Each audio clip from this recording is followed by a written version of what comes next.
Yo, what up, man? It's your boy Mark from Beats, and I wanted to just take a few minutes to talk to you guys about something that recently happened to me, and at the same time is encouraging. Anyway, I had this gentleman to hit me up on my SoundCloud page in regards to doing some music production. I have had encounters with the guy before, and it didn't work out, before, so he hit me up again in regards to doing some music for a vocalist that he has.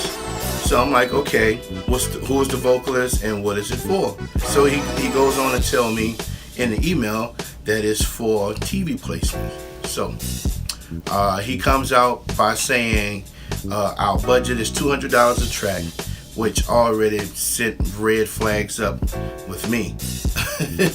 So he says budget was $200 a track, 5 tracks a month, and it will be a $200 payout. So I'm saying to myself, $200 payout. Okay, this ain't gonna work. But I decided to just go on and play the game with him. So I said, okay, all right.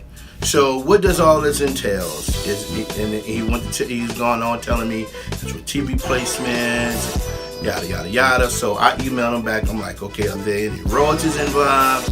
Then he tells me that I can pay $100 a track with a percentage of the royalties. So I'm like, okay, this ain't going nowhere at all.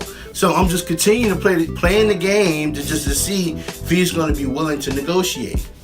So as we go on the emails, I said, okay,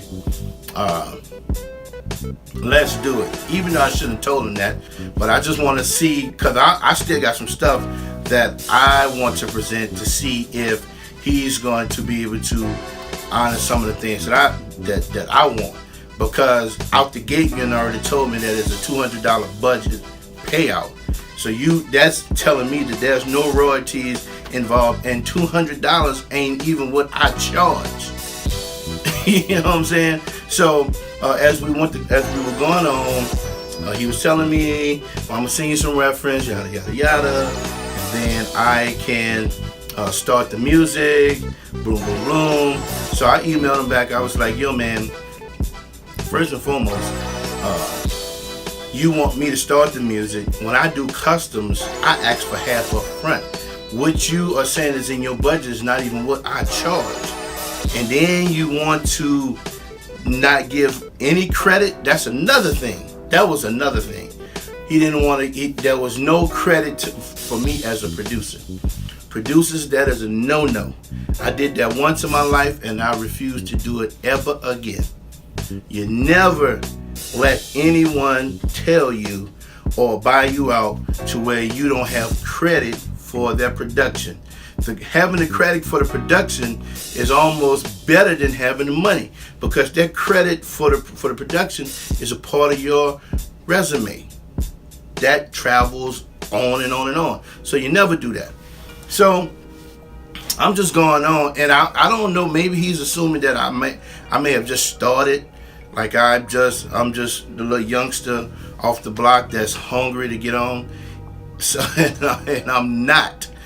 So he goes on to tell me, so we need to start the process. I emailed him back. I said, considering the fact that you want me to give up all my leverage, all this, I think for you to pay me before I send any stems, any MP3, I get paid.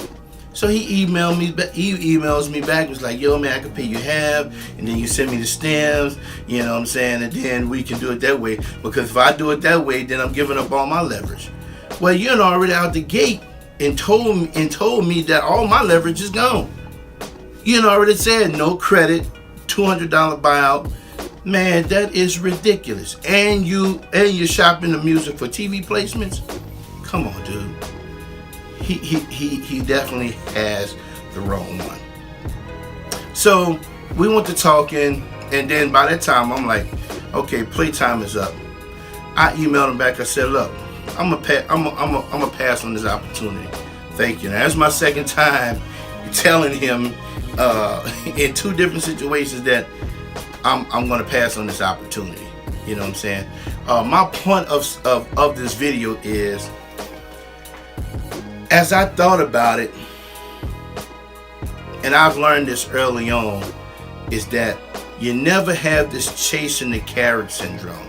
Have you ever seen a movie in the old days where when they used to use the mule to tread the ground, or using the mules to ride on the mules and stuff, they have a piece of string and they carry it over the mule, and the mule is trying to get it, and he's walking and carrying everything on it, thinking he's going to get that carrot, but you just keep bouncing that stick up. Same thing, same mentality. That is something that I learned early on, not to chase the carrot.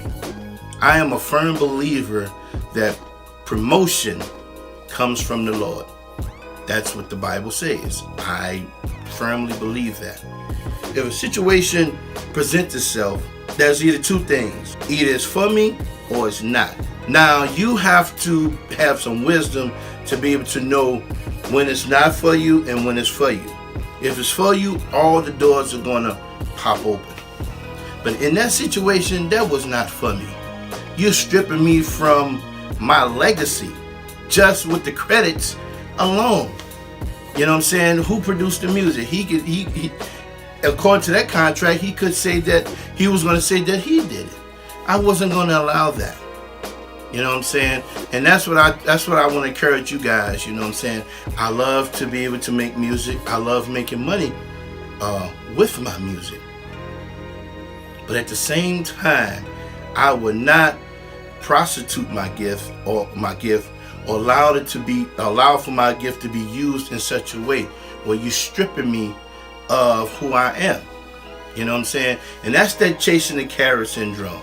You know what I'm saying? I know many producers that have, compromised and did crazy things, to get on. And I understand that. And I'm not saying that I haven't. I have did that. But I thank God, man, that I learned that mistake early on in my production career. And I'm here to encourage you guys, man, that timing is everything. What's for you will be for you. Have wisdom when somebody presents something like that to you. If you don't understand contracts, get somebody that knows how, that understands the language in a contract. You know what I'm saying? Ask God to give you wisdom when you're trying to dissect a contract. Don't let anybody just tell you, oh man, it's a TV placement, man, the music's gonna be used for TV, and then you don't get no credit, no royalties, because that's what that was gonna be. And then, in order for me to get royalties, he wanted to pay me $100 a track and then a percentage. Man, I can't do nothing with no $100, man. Producers, my fellow producers out there in Producerville, man, ask God to give you wisdom in dealing in the business. I pray and encourage you guys that you would be studious in the business. Just don't get caught up in the music. If you leave it up to us, that's all we want to do is make the music. But the reality of this thing is that there's a business side to what we do, and you have to handle your business. Don't let nobody prostitute your gift. Promotion comes from the Lord. You guys be blessed. It's your boy More Beats. Check out the new tees that I got. I got a new collection of tees. Let me just do a shameless plug on that. My new tees. Check that out. I'll have the link in the description. And next week, I will be giving away that t-shirt for all the new subscribers. I ain't forgot. I had the contest going on for all the new subscribers. I will pick a new subscriber next week to win that Producerville t-shirt. Alright? Be encouraged. Ask God to give you wisdom. Don't let your gift be prostituted. Promotion comes from the Lord. Grace and peace.